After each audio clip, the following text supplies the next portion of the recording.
What if I told you the monster everyone feared once risked its life to save a human? One rainy night, it stood tied to a tree in the town square, silent, trembling, clutching a scrap of fabric from the woman it loved. The truth is, it wasn't a monster. It once gently held the frail hand of a dying old woman. No words, no language, just presence, just love. This story was forgotten for nearly 40 years, until a little girl, granddaughter of a witness, told it again by the fire. I've pieced together every detail from whispered memories, faded photos, and a single footprint left in the snow. If you stay with this video, you'll understand why some forms of love need no words, what made this creature brave, a town that feared it, and how sometimes monsters are just hearts that have been broken. Back in 1989, a lonely woman named Darnie took in a strange, shivering creature. When she died, it didn't run. It sat by her grave for days, silent, grieving, and the townspeople, once afraid, placed the first stone on her grave as a quiet apology. If you scroll past this, you may never learn how one final act of love changed an entire village forever. But if you stay, you'll hear a story that still echoes through the forest every time it rains. There was a quiet to that part of the woods that didn't feel empty. It felt held, like something unseen had its arms around the land, cradling it in stillness. The trees didn't creak unless they meant to. The wind only moved when the pines leaned into it, like whispers passed between old friends. And in that quiet, tucked into the far edge of Crooked Pine, West Virginia, sat a cabin that hadn't belonged to anyone but her for the last 20 years. Darnie Mathers lived alone, but she wasn't lonely, not in the way most people think.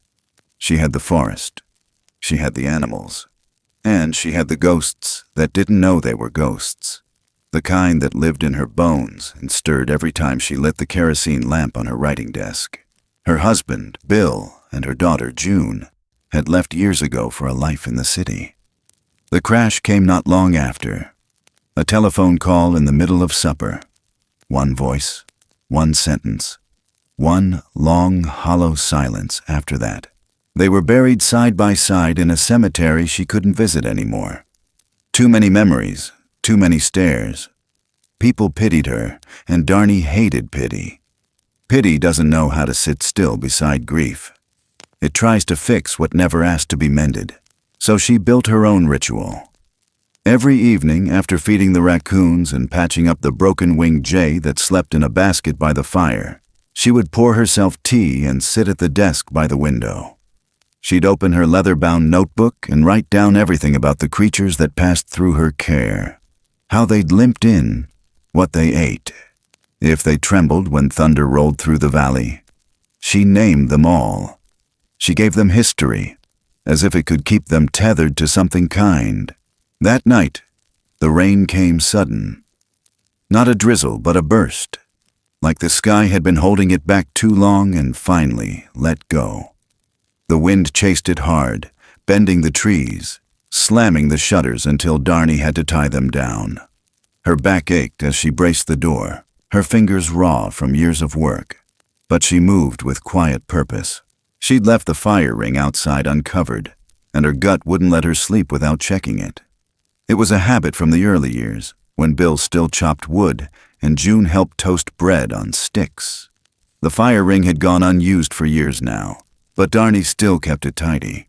A ritual, like brushing the hair of someone already gone. She pulled on her old coat, the one with the deep pockets and patched sleeves, and stepped out into the storm. The rain hit her face like pins. Her boots sank into the soft earth, and just as she rounded the edge of the porch, she saw it, huddled low beside the fire ring, trembling like a leaf that hadn't let go yet. It wasn't a raccoon, not a coyote either. Too big, too small for a bear, and it wasn't running. The creature was curled into itself, soaked through, a mess of grayish-brown fur, matted and clinging to thin limbs. Its eyes found hers like it had been waiting for her, not wide with fear, not glowing like some animal caught in light, just present, deep, like looking into the eyes of a child who didn't know if you were a threat or a prayer. Darnie didn't move at first. Her breath misted in the air. The storm pounded all around them, and for a moment, it felt like they were both outside of it, like the world had paused to see what she would do next. She should have been afraid. She wasn't. Something about the way the thing sat, trembling but unflinching, reminded her of the animals that used to show up at her porch step with glass in their paws. Lost things always found her. Slowly, she knelt beside it. Her knees popped. Her hands trembled as she reached into her pocket for a rag. Something dry. The creature didn't flinch when she touched its shoulder. Its fur was cold, wet. She wrapped the rag around it like she would a wounded pup. Still no resistance. "You poor thing," she whispered. But the rain swallowed her voice. She gathered it into her arms. It was heavier than it looked, dense like muscle, like something built for survival, but not this kind of night. Its head rested against her collarbone. The smell of wet forest and something unfamiliar clung to it. Earthy, warm, not animal, not quite human. Darnie carried it inside, kicking the door shut behind her with one foot. The kerosene lamp flickered. Shadows danced across the walls as she set it gently on a blanket by the fire. It blinked up at her. Its eyes shone in the firelight. Not animal shine, not reflective. Just wet, tired, like it had run for too long. She took another blanket from the chest, wrapped it around its shoulders. She didn't ask what it was. She didn't demand anything from it. It was enough that it was breathing. "I'll call you Coda," she said, not expecting it to understand. The creature didn't move, but its eyes softened, like it recognized something in that name, or maybe just the sound of her voice. Darnie had forgotten what it felt like to speak softly to someone and be heard. She made a bed for it by the fire, boiled water, took out a jar of mashed oats and honey she kept for the weaker critters. She offered it slowly, and Coda, yes, Coda, reached for it with both hands. Not claws, hands. Fingers rough but nimble. He ate quietly, glancing at her like waiting for her to disappear. She didn't. Outside, the storm howled louder, as if the woods themselves were warning her. As if something in the dark had noticed what she'd taken in. Then it came. A sound from the trees, low and guttural. Too deep to be a wolf. Too long to be a bear. It rolled through the pines like thunder, shaking the glass in the windows. Coda froze. His eyes went wide, and his body pressed lower to the floor. Darnie turned toward the door, her heart thudding once, hard. She moved to the window, pulled the curtain back just enough. Nothing, just trees swaying, shadows lurching. But she'd lived here long enough to know the forest spoke in many tongues. And this one was not from something small.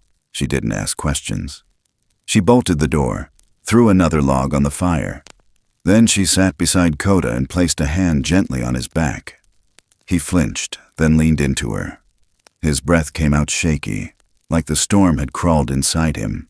"I've got you," she murmured, more to herself than to him. The cabin held them in a hush after that. Outside, the rain raged. Inside, the fire burned steady, casting long shadows across the walls. Darnie wrote nothing in her notebook that night. Her hands were too busy holding on to a thing the world had forgotten, or never known at all. And as the storm clawed at the trees and the wind screamed through the valley, she stayed awake, listening. Not just for the creature outside, but for the breathing of the one she'd let in. A rhythm slow, uncertain, but alive. The forest didn't sleep that night, and neither did she. The morning after the storm didn't rise with sunlight. It crawled in slowly through the gray mist, casting a dull sheen over everything like the world was still waking up from something it didn't want to remember. The trees dripped with leftover rain. The roof groaned under its own weight. Inside the cabin, the fire had burned low, just a pocket of orange behind the logs. But it was enough. Coda was still wrapped in the old quilt, curled up close to the hearth, his breath rising and falling in soft, uneven waves. Darnie sat in the rocking chair, watching. She hadn't slept. Her fingers were wrapped tight around a lukewarm cup of tea she hadn't touched. Her joints ached, but she didn't move. She just stared. There was something about the way he slept. Not like an animal. Not like a person either. Somewhere in between. Too still to be ordinary. Too vulnerable to be dangerous. His limbs were long, but not clumsy. His fur, though thick in some places, revealed soft skin beneath where the firelight danced. His chest moved with the same rhythm as the wind outside, uneven, thoughtful, like the forest had taught him how to breathe. She didn't know what he was, not exactly, but she knew what he wasn't. He wasn't a threat. He wasn't some wild thing, and he wasn't alone anymore. By the time the sun finally cut through the clouds, Coda had stirred. He blinked toward the light like it was foreign. He rose slowly, testing his legs. Taller. Darnie noticed it right away. He'd only been in her arms the night before, small enough to carry. But now, he stood nearly to her shoulder. It didn't make sense. But then again, nothing about this did. She moved carefully, not out of fear, but respect. Coda followed her with his eyes as she filled a bowl with warm oats, adding a drizzle of honey from the jar she always saved for the special ones. He reached for it with both hands, holding it like it mattered. And when he tasted it, his eyes softened, like sweetness was new to him. The day passed in soft motions. Darnie went about her usual tasks, and Coda stayed close. Not clingy, just near. Like he was watching to understand. He followed her to the woodshed, picked up logs without being asked. He carried them in 2 at a time, balanced perfectly in his long arms. When she stumbled on a slick step, he reached out. Slow, cautious, and placed a hand gently on her back, steadying her. Not a flinch, not a sound, just the touch, a gesture that spoke more than words ever could. By the second day, he was walking upright, not out of necessity but by choice. His movements were deliberate, almost polite. When Darnie folded the blankets, he watched, then tried himself. Clumsy at first, then better.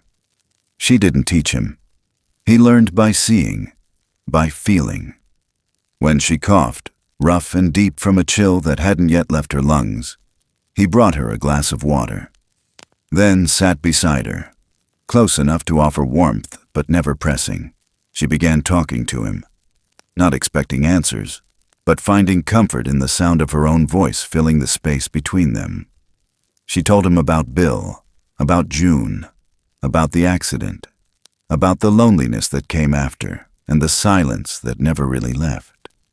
Coda would watch her lips move, eyes fixed, like he understood not the words, but the weight behind them. The most peculiar moment came on the 3rd evening. She'd just finished hanging her coat near the door when Coda wandered toward the far wall. There, above the mantel, hung an old wooden cross, weathered and plain. It had belonged to her grandmother, more symbol than faith these days. Darnie rarely looked at it anymore, but Coda did. He reached for it slowly, then stopped just inches away.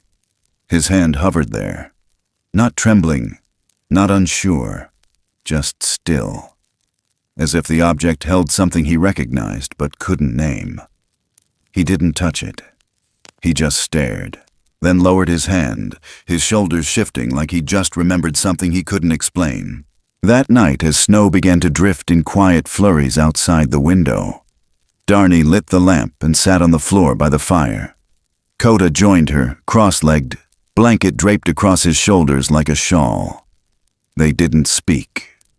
No sounds filled the room except the popping of the firewood and the occasional hush of wind against the walls. They just sat there side by side, 2 silhouettes cast in flickering light. The world didn't intrude. Time didn't move. Darnie had spent years building a life that required no words. Just gestures, glances, routines that meant something only to her. Now, someone else had stepped into that quiet, and he didn't break it. He became part of it. as natural as the hush before snowfall. She could feel it in her bones, something shifting, not fear, not confusion, something softer, a kind of trust she hadn't felt since the world took her family. And every so often, when she looked at him, she swore she saw it mirrored back. Not reflection, recognition. The days passed with a strange rhythm. Coda continued to grow, faster than made sense. His limbs lengthened, his features sharpened. But his eyes, those stayed the same. Calm, curious, listening. He began to understand more than just patterns. When Darnie grimaced from her coughs, he fetched her shawl. When her hands trembled from holding the kettle too long, he took it from her and poured with care. He didn't just mimic, he anticipated. And at night, when the storm winds moaned again from deep in the forest, Coda would shift closer to the fire. Not afraid, but alert. Darnie noticed the way he tilted his head, like he was listening for something far away, something that might be calling him, or warning him. But he never left. He stayed by her side, even when the trees swayed too hard, even when strange echoes rolled from the ridge. He watched the door sometimes. She could see it in the way his eyes flicked to it, like he was waiting for it to open. But he never tried to leave. Not yet. Darnie knew better than to ask questions. The forest didn't give answers to those who rushed it. One morning, after a night of heavy snowfall, she woke to find Coda standing by the window, his breath fogging the glass. He was watching something, or someone. She moved beside him, following his gaze toward the distant slope where the woods met the edge of the town. Children, 3 of them, bundled in coats and bright scarves, sliding down a hill on makeshift sleds, their laughter echoing faint across the trees. Coda didn't move, just watched. His hand rose to the window, palm pressed lightly to the cold glass. Darnie felt a chill then, not from the air, but from what it meant. Curiosity was a dangerous thing in a world that didn't understand difference. "Coda," she said gently, placing a hand on his arm. He looked down at her, expression unreadable. She didn't scold, just shook her head. Not yet. That night, as they sat again by the fire, Darnie reached for her notebook. Her fingers were slower these days, but she wrote anyway. She described him, not in the way science might, but as someone trying to remember a dream before it faded. She wrote about his hands, his silence, his eyes that saw more than they let on. And in the quiet that followed, she felt something stir in the space between them. A bond that didn't need words, unknowing, like ashes settling in snow, soft, silent, and forever changed. Outside, the woods listened, and something else listened too. The snow fell softer that week, more like sifted flour than threat. But something in the air had shifted, and it wasn't just the weather.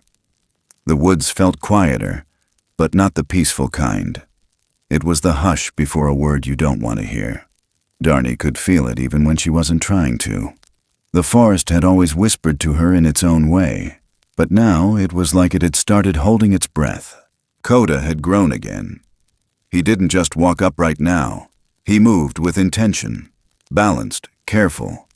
He still never spoke, but there was something in his gestures that carried the shape of language. He knew when to move out of her way. He knew when to stop and listen. And when he watched her, there was thought behind it. Not curiosity, not instinct, understanding. But Darnie had lived long enough to know that understanding didn't buy you safety. One morning, when the frost still clung to the windows and the birds hadn't yet dared the cold, a knock came on the front door. 3 short raps.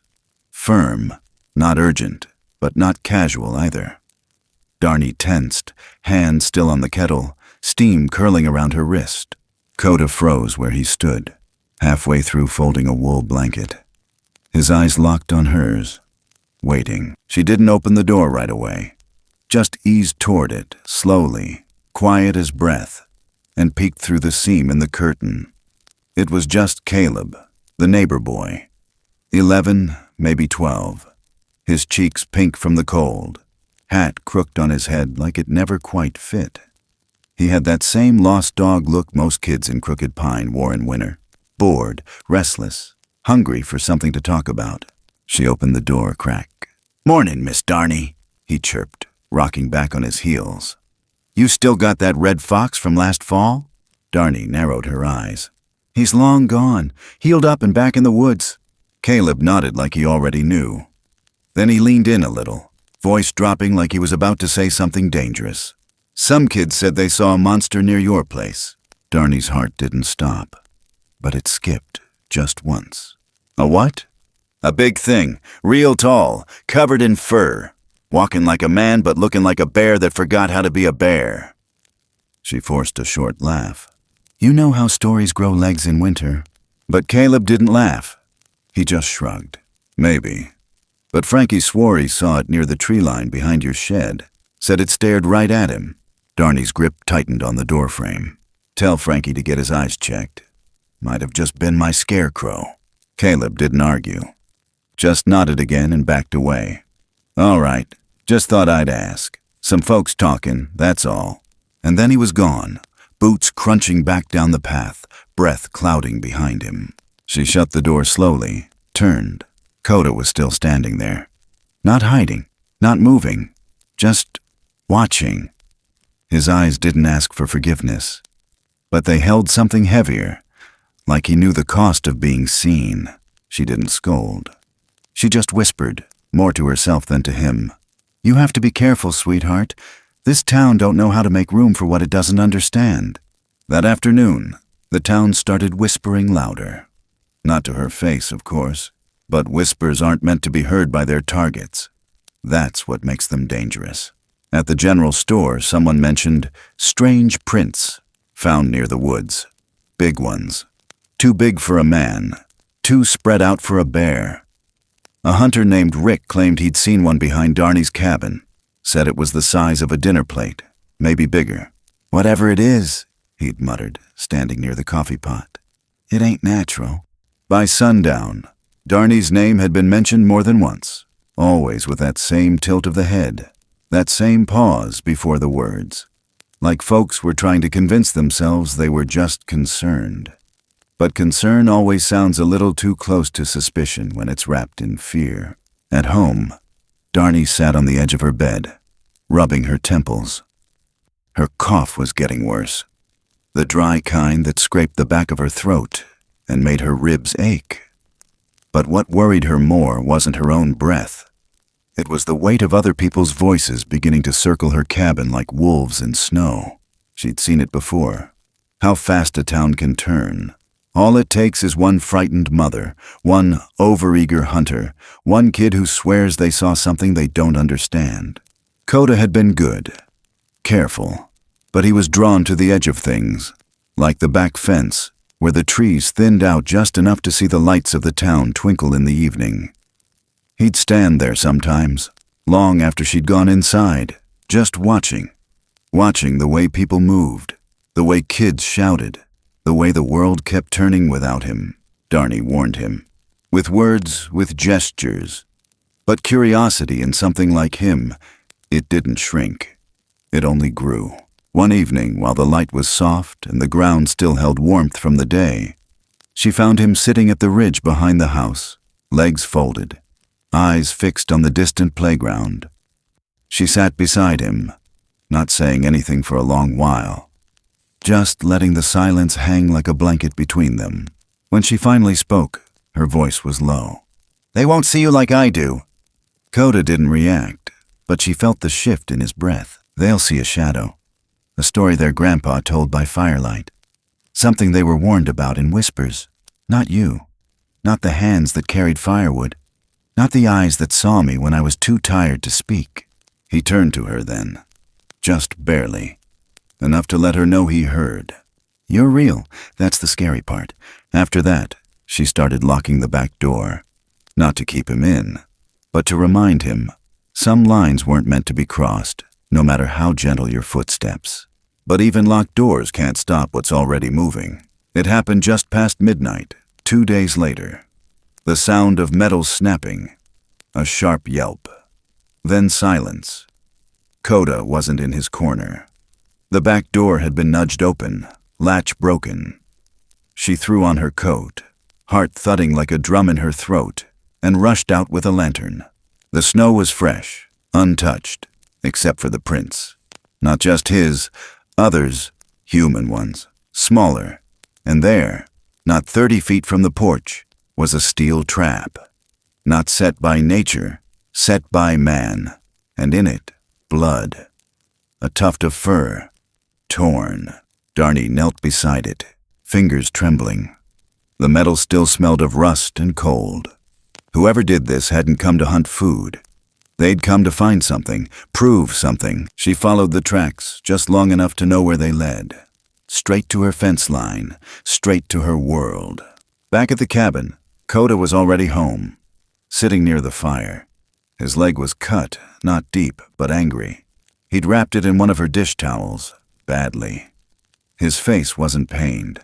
It was blank, the kind of stillness that comes from being hunted. Darnie knelt beside him, touched his hand.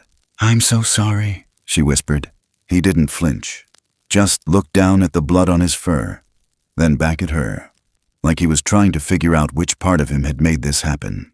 Later, when the fire had dimmed and the forest outside creaked in slow, steady groans, Darnie sat at her desk and picked up her pen. But she didn't write about the injury. She didn't write about the boy, or the prince, or the trap. She wrote one word, just one. Trouble. And she underlined it. Outside, somewhere beyond the ridgeline, an owl called once. Then nothing. Just the wind brushing against the cabin like a warning that hadn't found words yet. Inside, Coda slept in a tight curl, breath shallow, arms wrapped around himself. And in the firelight, Darnie saw it. His eyes open, just a sliver, still watching. The winter sank its teeth in slow, like it wanted to be cruel without being quick. The snow deepened by the day. The wind sharpened. The light outside turned blue and stayed that way, never fully bright, never truly warm. Inside the cabin, the fire was constant, but not enough. Darnie's cough had changed. What started as a dry scratch at the back of her throat had grown into something thicker. It came harder now, from deeper. Each fit left her smaller. She tried to hide it at first, clamping a hand over her mouth, turning away when it hit. But Coda saw. Coda always saw. He brought her hot tea without being asked, held it steady in his hands, careful not to spill. He didn't drink any himself, didn't seem to understand why she did, but he knew it mattered.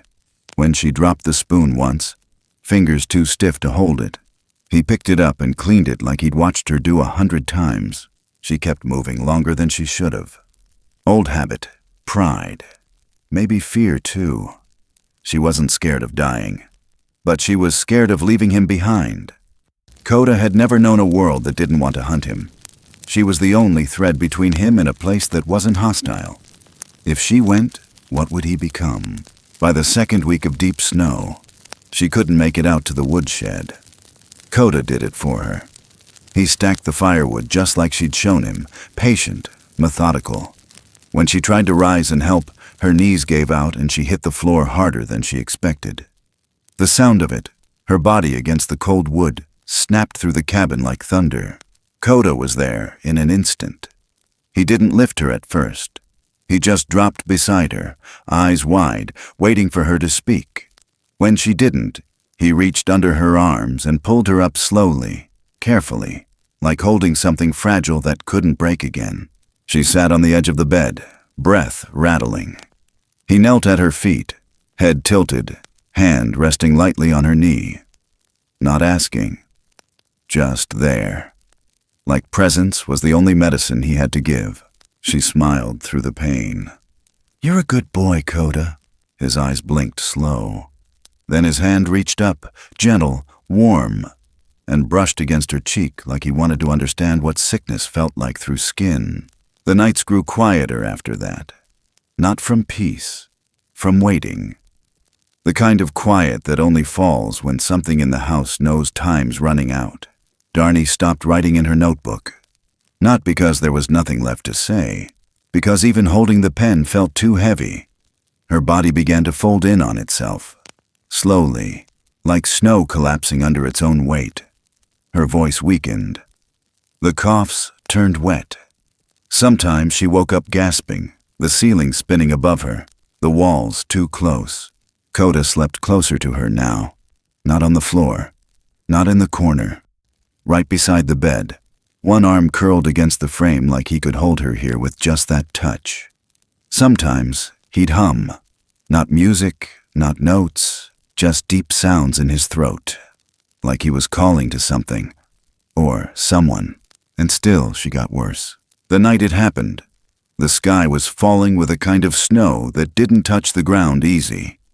It slammed against the windows, heavy and wet. The wind sounded like it was dragging teeth across the trees. The fire flickered low, and the lamp had gone out hours ago. Darnie was still breathing, but not like before. Each breath came in shallow waves. Her skin was pale, lips dry. Her eyes opened once, then closed again. She didn't speak.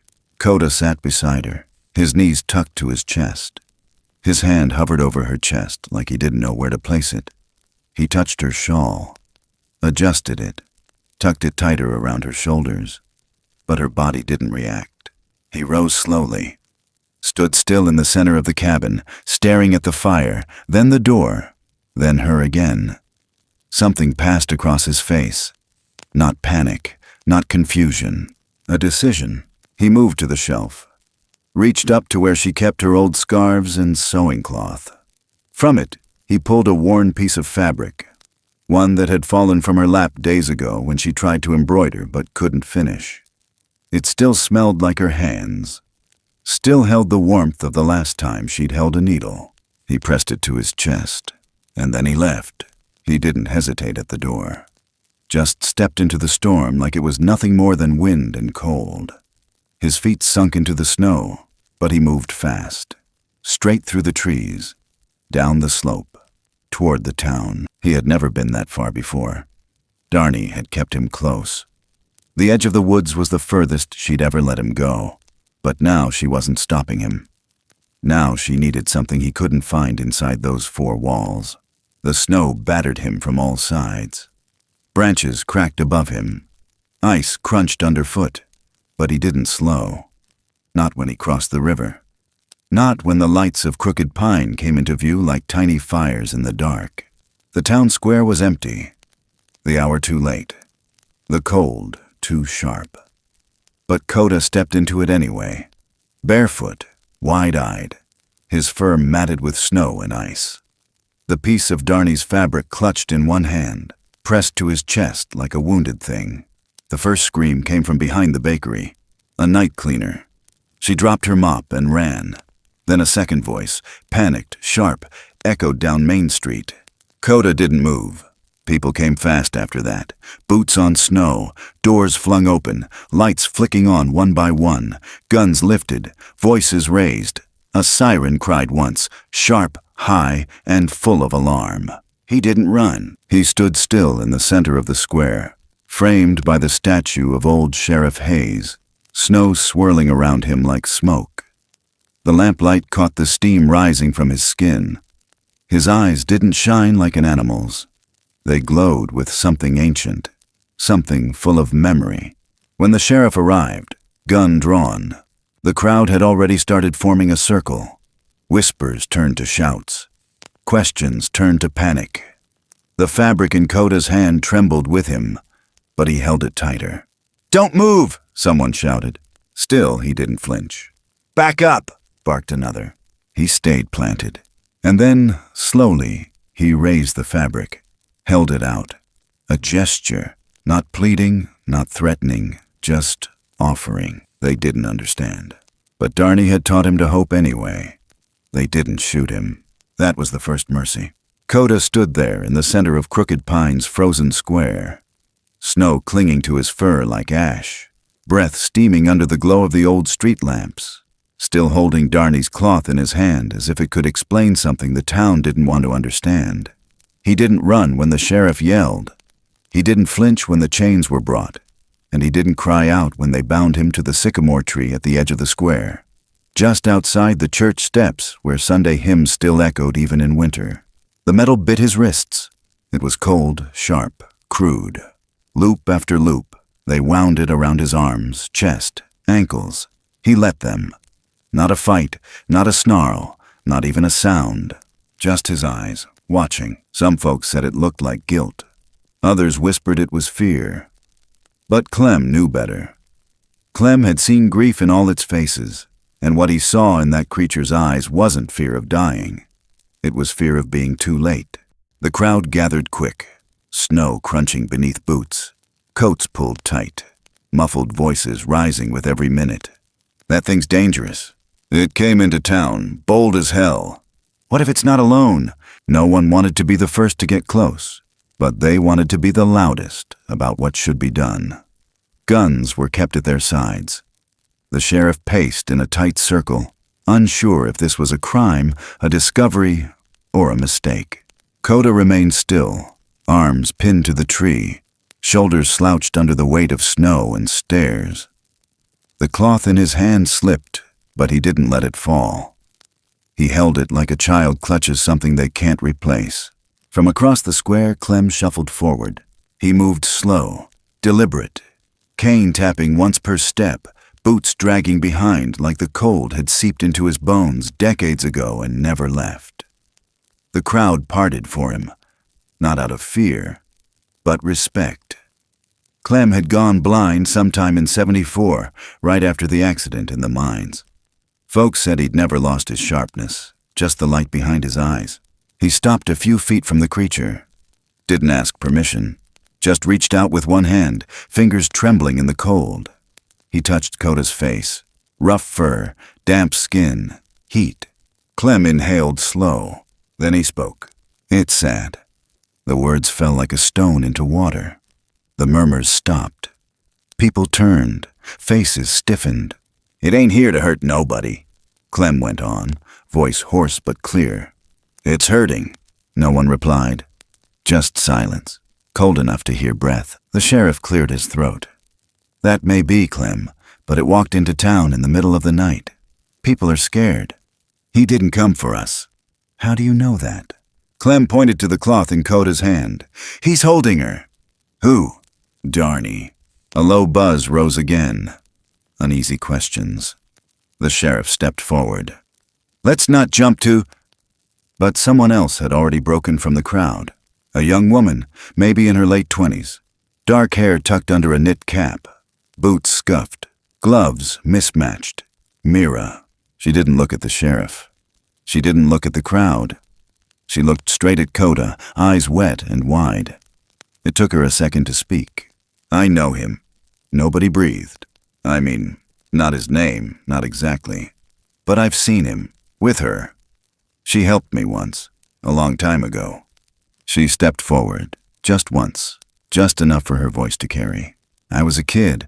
My dad left, and I used to hide by the river 'cause I thought the wind was whispering to me. Crazy, right? She smiled, but it didn't hold.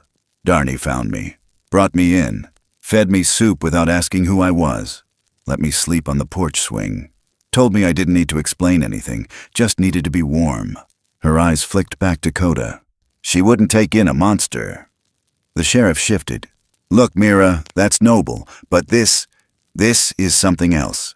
It walked in here like it belonged. Maybe it does. No, that's not how this works. Mira stepped even closer. He's not fighting you. He's not running. He's trying to say something. The crowd was cracking. You could hear it. The doubt. The discomfort. The space between what people felt and what they said. Still, someone in the back shouted, Shouldn't wait till it's too late. You seen what it is? Another voice joined in. Better safe than sorry. The sheriff looked around, jaw tight, heart thumping in a rhythm he couldn't calm. His hand rested near the butt of his pistol. He hadn't drawn it yet. But it was close. Coda didn't blink. Mira's voice broke the cold. If we kill it, what are we saying about her? The sheriff turned. What do you mean? She's the only one who's ever lived alone up there without losing her damn mind. She stitched animals back together like they were family. You all know that. Some of you brought her birds, strays, things you couldn't help yourselves, and now you're saying she'd take in a beast? Nobody answered. She trusted it, so maybe we trust her. It didn't soften the fear, but it cracked the ice. Then Coda made a sound. Low, rough, not from his throat, deeper, somewhere between a hum and a cry. He wasn't howling, he wasn't roaring. It was mourning. The sound bent around the square like wind through canyon walls, raw, heavy, alive. The fabric in his hand fell limp, and he let it. That was when Clem turned and spoke, eyes staring straight ahead like he could still see the truth others had missed. We tie down what we don't understand. We call it names to make it smaller than our fear. But sometimes the thing we're scared of is the only one willing to save us. The sheriff exhaled. He didn't give an order, didn't unchain him, just turned away. And slowly, so did the crowd, one by one, like a funeral march in reverse. Heads down, mouths shut. Not agreement, but not violence either. Coda stood there, alone again, wrapped in chains, snow melting on his shoulders, eyes lifted toward the ridgeline as if he could still hear her breathing. Somewhere, the wind shifted. No one said anything when Mira stepped between Coda and the sheriff. Not at first.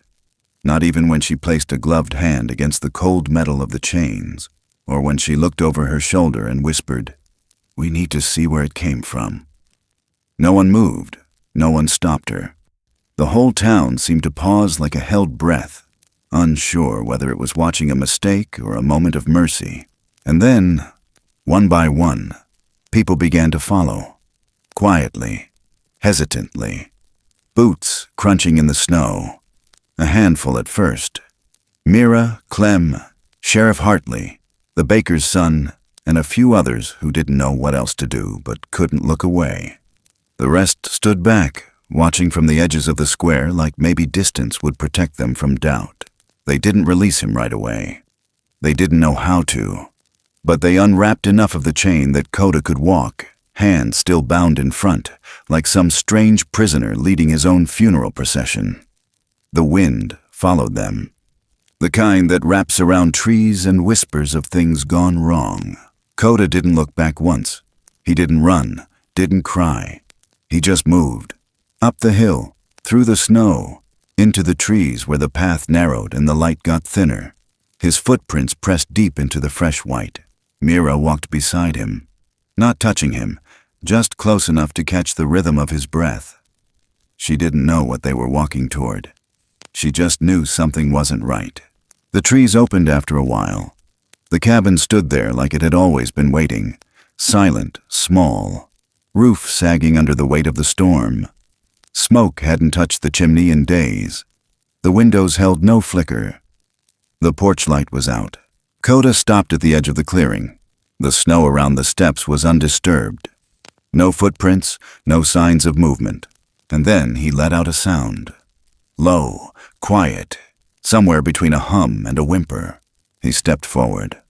The chain at his wrists dragged slightly as he pushed the door open with the side of his arm. It creaked loud in the cold. The cabin didn't resist. Inside, it smelled like dried wood and old wool. The fire was dead. The lantern cold. The air still. Darnie lay in her bed. She wasn't sleeping. Her hands were folded across her chest, shawl drawn up high. Her face was pale and soft, like snow had settled on her from the inside out.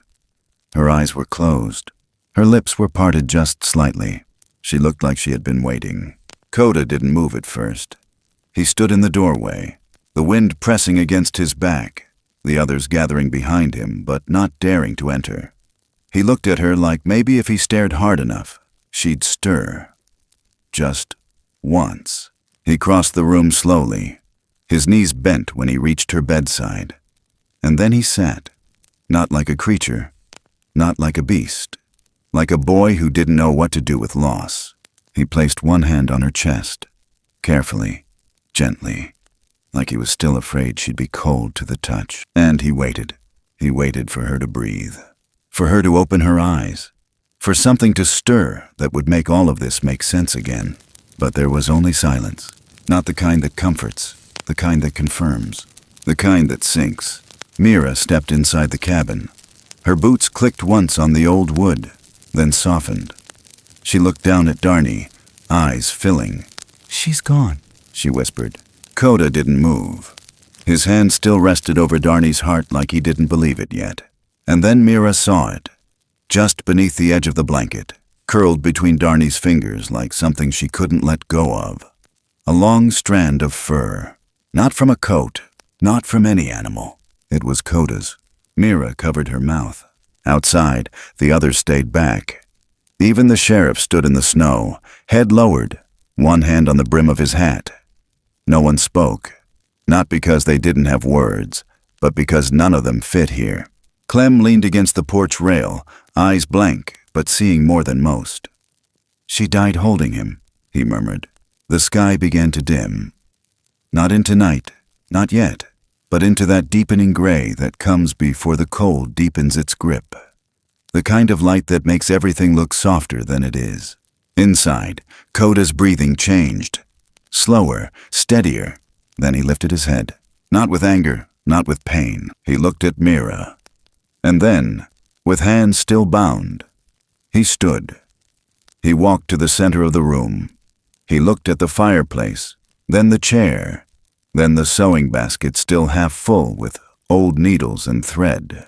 And then he turned back to her. The others stepped in now. Slowly, cautiously. The room was too small for all the confusion that came with them, but none of them spoke. Mira wiped her cheek. "She told me once," she said softly, "that the thing people feared most wasn't the dark. It was having no one willing to look into it." The words hung there. Then Coda let out a sound. Not a cry, not a scream. It was low, guttural, ancient. Something that rose from his chest and echoed off the beams above. It wasn't anger. It was goodbye. A sound that made the lamps flicker. A sound that didn't belong to language but carried more meaning than any word could hold. Outside, the trees trembled. The snow paused. Even the wind listened. And then it passed. Coda knelt one last time beside her. He touched her hand, fingers rough against skin, already gone cool. He pressed his forehead gently to her shoulder. And when he stood again, he didn't look back. He stepped past the others, past the sheriff, past the questions, and out into the snow. The chains still hung from his wrists, but they didn't drag anymore. They just followed, like sorrow made solid. The next morning came with no warning. No sound but the soft ticking of meltwater dripping from the eaves. No light except a faint gray that stretched across the ridge like breath held in fog. No one knocked on the cabin door. No one spoke first. The people of Crooked Pine just stood there, spread in a rough, quiet semicircle around the edge of Darnie's clearing, watching as the creature they'd once feared knelt alone with bare hands and began to dig. Not one person stepped forward to stop him.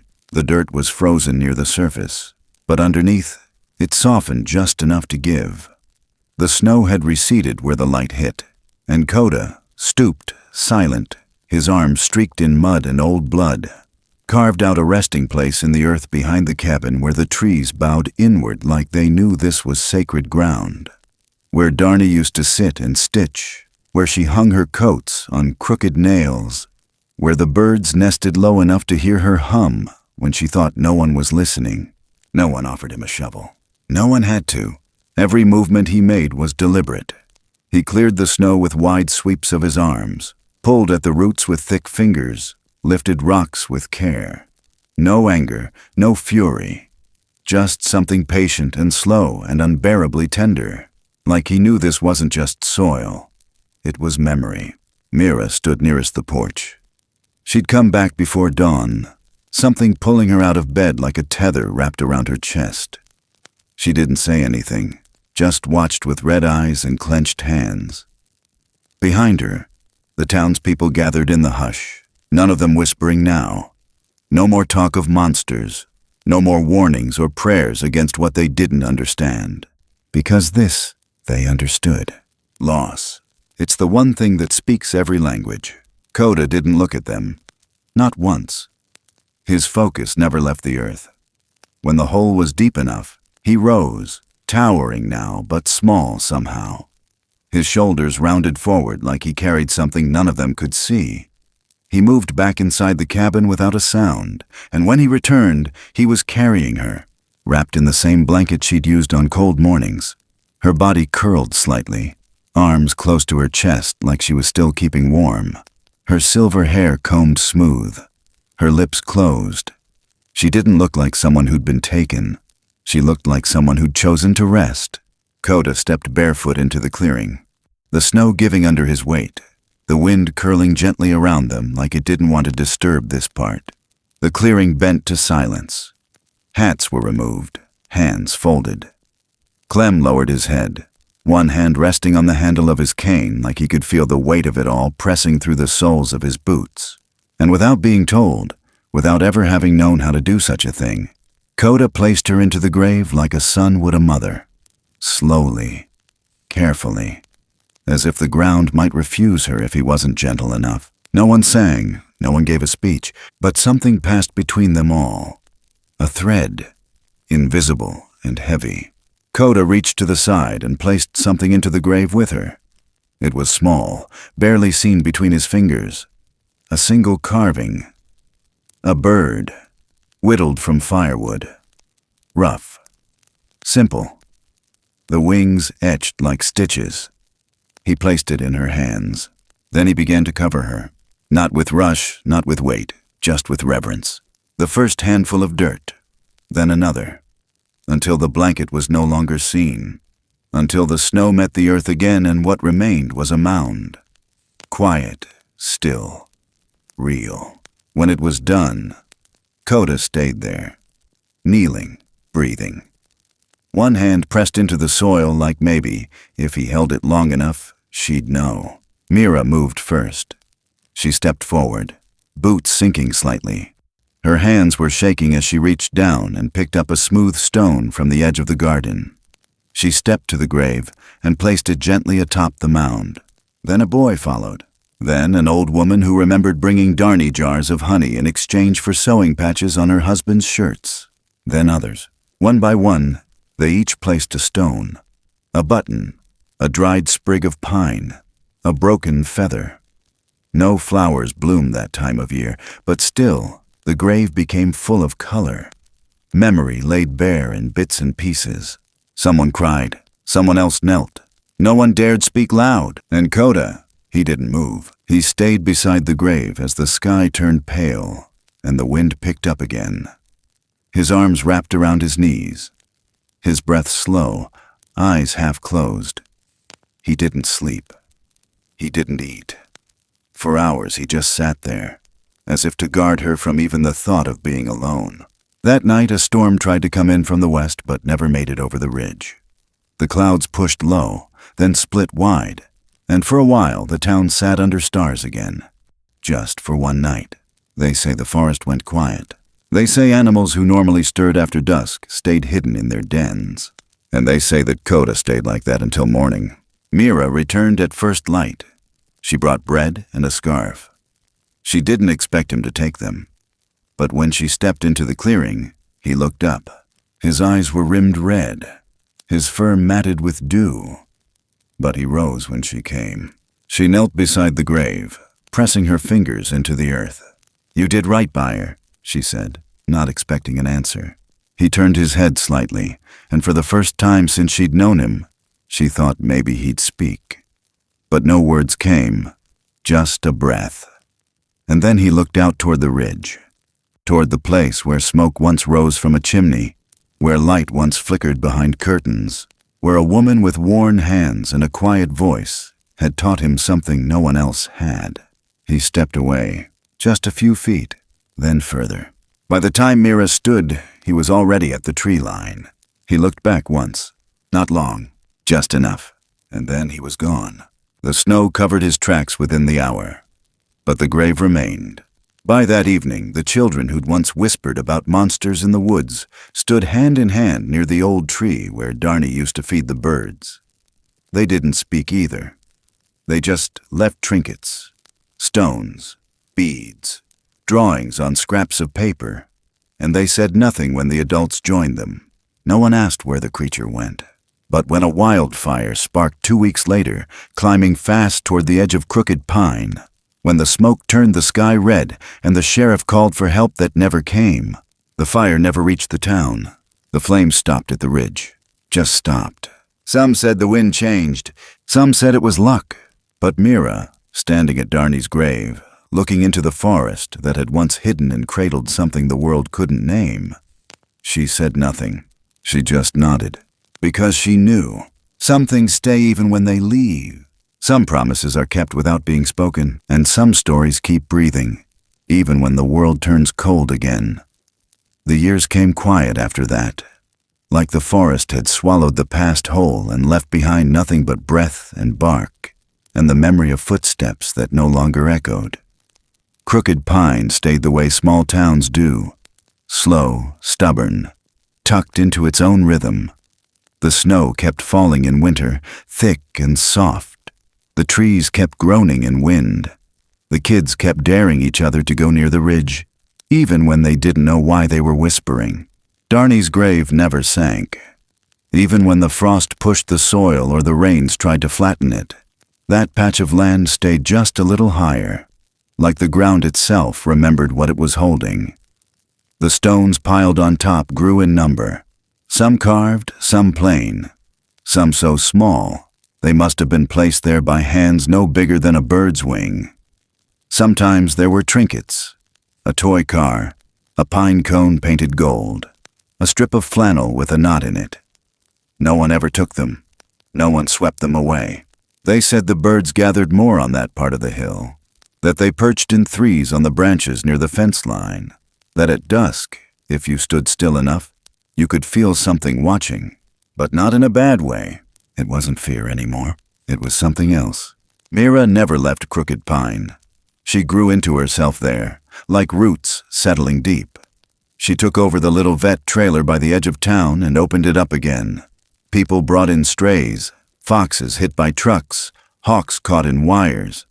Sometimes they didn't bring anything, just came to sit. She never turned them away. Every now and then, folks would ask about that winter, about the thing they saw in the square, the chain, the noise it made. Some called it a dream, some said it was a warning. But Mira, she called it what it was, a story. And she told it to her granddaughter the way Darney might have. Slow, warm, just above a whisper, by firelight, with hands moving like she was sewing the words into the air. That child, Sarah, would sit on the braided rug near the hearth, knees to her chest, eyes wide, not scared, but quiet. She didn't interrupt. She never asked questions when the story got soft. She just listened. And when Mira told her about the chains, about the morning cry that rolled through the trees and broke the wind in half, Sarah's eyes would fill. Every time. Like she could hear it too. Mira kept Darney's scarf folded in a wooden box, locked most days, but not out of fear someone would take it. She kept it locked because it still smelled like the cabin, like pine sap, smoke, and rain. And she wasn't ready to share that with the rest of the world. One night, maybe 15 years after that winter, a storm moved through. Not loud, not wild, just steady. The kind that taps on windows with fingers too soft to scare but too insistent to ignore. Mira sat by the fire, now graying at the temples, her legs tucked under a quilt Sarah had sewn the year before. The kettle whistled gently in the kitchen, but she didn't rise. The wind shifted once, then again, and then she felt it. Not a sound, not a shadow, just a sense, like the trees had leaned forward a little closer, like the ridge had opened its eyes. She looked out the window, past the frost-blurred glass, into the stretch of woods that had never fully given up its secrets. And she knew. He was there, not close, not near enough to be seen, but near enough to hear. She stepped out onto the porch, arms wrapped tight around herself, slippers dampening in the snow. The town behind her was quiet. No one else moved. But she knew the forest was awake. She said nothing, didn't call for him, just looked up at the hill and nodded. And the wind carried something back, a shift, a breath, the sense that something had turned to leave again, satisfied. People talked still from time to time. about footprints found near the edge of the cemetery, too big to be a man, too deep to be a prank, about the garden gate that never froze shut, even after a sleet storm, about the time the logging truck skidded on black ice and somehow came to a stop inches from the bakery wall, like something had pushed against it without a sound. None of it made the paper, but all of it made the rounds, and always came back to the same name, Coda. It wasn't said in fear anymore. It was said in a kind of hush reserved for saints or lost friends. When Sarah turned 17, she climbed the hill alone. No dare. No one followed. She just went. Up past the edge of the logging trail, through the pines that never quite stopped swaying, to the grave. She sat by it for an hour, didn't cry, didn't talk. When she came back, she didn't bring anything with her. But that night, Mira found a new stone on the windowsill. Smooth, speckled, too polished to have come from anywhere nearby. They kept it. Years passed. The forest grew thicker around the cabin. Trees leaned in. The chimney crumbled. Birds still nested under the eaves. The mailbox, rusted and long unclaimed, still stood crooked near the old fence. People said it looked abandoned. But they were wrong. It was never empty. Some nights, when the fog rolled in low, drivers claimed to see something big moving alongside the tree line. A shape too tall. A shadow that didn't match the trees. One woman swore she saw it pause at the cemetery gate, place a hand on the post, then disappear without a sound. No one ever chased it. They just locked their doors and said thank you under their breath, because whatever it was, it had stayed. Not to haunt, not to hide, but to listen. And one night, long after Mira's hands had stopped stitching and Sarah's voice had become the one by the fire, telling stories with slow breath and steady hands, a young girl asked the question none of them had dared speak aloud in years. Is he still out there? Sarah didn't answer right away. She stirred the embers, let the flame crackle soft. Then she looked at the child, eyes warm and far away, and said, "He never really left. He just stepped back far enough so no one would be scared, but close enough to hear us when we need him." The child looked out the window. The woods beyond were dark, but they weren't empty. And somewhere in that dark, a figure stood still, half hidden behind a tree older than the town itself, watching, not because he had to, because he wanted to. And in that long pause before sleep, before memory turned into dreams and voices into wind, the girl swore she heard something low and gentle roll through the trees.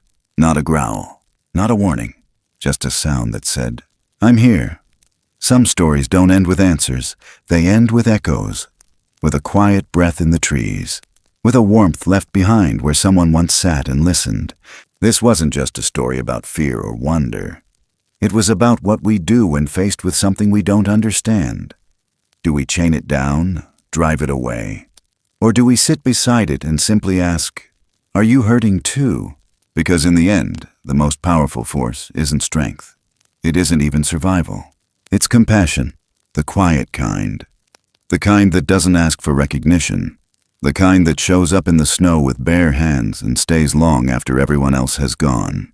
We live in a world that tells us to be sharp, to guard our hearts, to fear the things that don't fit neatly into the shape of what we know. But maybe the real courage lies not in building fences, but in opening the door. Letting something in, even when it's different, even when it's broken, even when it might break us too. Because healing doesn't always look like medicine. Sometimes it looks like silence shared, a fire kept burning, a grave dug by hand. And sometimes the ones we call monstrous are the ones who've simply been alone too long. This story is a reminder, gentle but firm, that love doesn't always come dressed in comfort.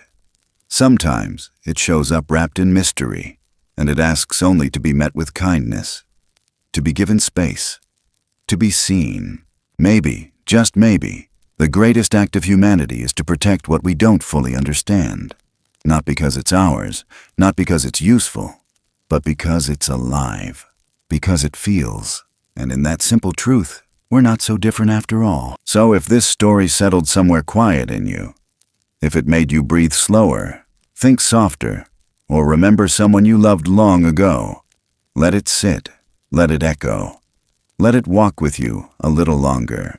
And when you step outside, take a moment to listen, not for answers, but for what still lingers in the trees. Something might be listening back. Thank you for walking with us through this story. If it touched you, if it made you feel something deep down, we'd love to hear your thoughts. Please leave a comment below. Share what resonated most with you, and don't forget to subscribe to the channel so you never miss a story that matters. Your voice, your presence, it means more than you know. Until next time, stay warm, stay kind, and never stop listening.